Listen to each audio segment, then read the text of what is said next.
जय श्री हरि, जय श्री विष्णु। पुरुषोत्तम मास का यह पावन समय भगवान की कृपा पाने का सबसे श्रेष्ठ समय माना जाता है।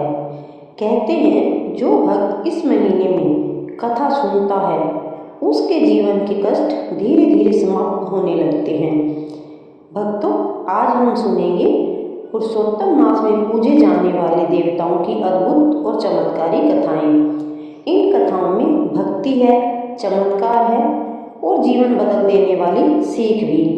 तो आइए शुरू करते हैं पहली पावन कथा, भगवान विष्णु और पुरुषोत्तम मास की कथा। बहुत समय पहले अधिक मास को कोई पसंद नहीं करता था। सब लोग उसे अशुभ कहते थे। दुखी होकर वह महीना भगवान विष्णु के पास पहुंचा। भगवान विष्णु ने कहा, आज से मैं तुम्हें अपना नाम देता हूँ। अब तुम पुरुषोत्तम मास कहलाओगे। तभी से यह महीना सबसे पवित्र माना जाने लगा। जो भक्त इस महीने में भगवान विष्णु का नाम लेता है उसे विशेष पुण्य मिलता है। दूसरी कथा है भगवान गणेश की कथा। एक बार एक गरीब स्त्री रोज भगवान गणेश की पूजा करती थी। उसके पास धन नहीं था लेकिन सच्ची भक्ति थी। पुरुषोत्तम मास में उसने रोज दीपक जलाया और गणेश जी को गुड़ चढ़ाया। एक दिन गणेश जी साधु का रूप लेकर उसके घर आए। स्त्री ने प्रेम से उन्हें भोजन करवाया। गणेश जी प्रसन्न होकर बोले, तुम्हारे घर कभी अन्न की कमी नहीं होगी। धीरे धीरे उसका घर खुशियों से भर गया। अब सुनते हैं तीसरी कथा, माता लक्ष्मी की कथा। एक नगर में एक व्यापारी रहता था। उसके पास बहुत सा धन था लेकिन मन अशांत था।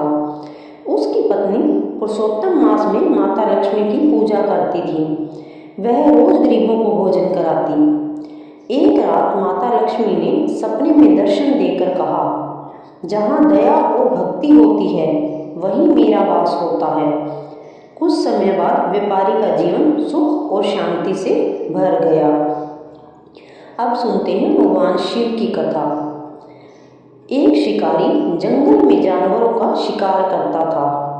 एक दिन पुरुषोत्तम मास में वह भूखा प्यासा पेड़ पर बैठा था। अनजाने में उसके हाथ से बेलपत्र नीचे शिवलिंग पर गिरते रहे। पूरी रात उसने जाग कर बिताई। सुबह भगवान शिव प्रकट हुए और बोले, अनजाने में भी की गई सच्ची भक्ति व्यर्थ नहीं जाती। शिकारी का जीवन बदल गया और वह भगवान का भक्त बन गया। अब सुनते हैं पांचवी कथा, सूर्य देव की कथा। एक गरीब किसान रोज मेहनत करता था लेकिन उसकी फसल खराब हो जाती थी। किसी संत ने उसे पुरुषोत्तम मास में सूर्य देव को जल चढ़ाने की सलाह दी। किसान रोज सुबह सूर्य देव को जल देने लगा और भगवान का नाम लेने लगा। धीरे धीरे उसकी फसल अच्छी होने लगी और घर में सुख आने लगा। किसान समझ गया कि भगवान पर विश्वास कभी व्यर्थ नहीं जाता। अब सुनते हैं छठी कथा, शेषनाग पर विराजमान भगवान विष्णु की कथा। एक बार पृथ्वी पर पाप बहुत बढ़ गया। देवताओं ने भगवान विष्णु से प्रार्थना की।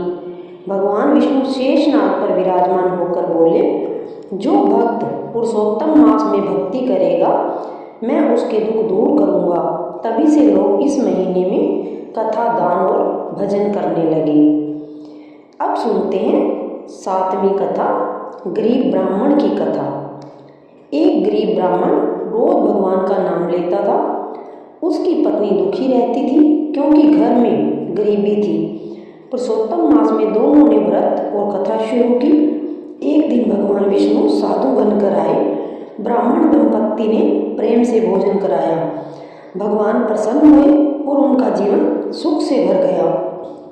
तो भक्तों, ये थी पुरुषोत्तम मास की सभी पावन कथाएं। इन कथाओं से हमें सीख मिलती है कि सच्ची भक्ति और भगवान पर विश्वास कभी व्यर्थ नहीं जाता। जो भक्त श्रद्धा से भगवान का नाम लेता है, कथा सुनता है और दूसरों की सहायता करता है, भगवान उसके जीवन में सुख शांति भर देते हैं। अगर आपको यह कथा पसंद आई हो तो कमेंट में ज़रूर लिखें। जय श्री हरि, जय श्री लक्ष्मी नारायण। आप सभी पर भगवान की कृपा हमेशा बनी रहे। जय श्री कृष्ण, जय श्री राम, जय श्री हरि, जय भगवान विष्णु। और ऐसी ही धार्मिक और पावन वीडियो सुनने के लिए और देखने के लिए चैनल को सब्सक्राइब करें। वीडियो को ज़्यादा से ज़्यादा लोगों तक शेयर करें ताकि ये जानकारी और लोगों तक भी पहुंच पाए। तो मिलते हैं एक और नई कथा, नई जानकारी, नए त्योहार की जानकारी, धार्मिक वीडियो लेकर मिलते हैं अगली वीडियो में। जय श्री हरि।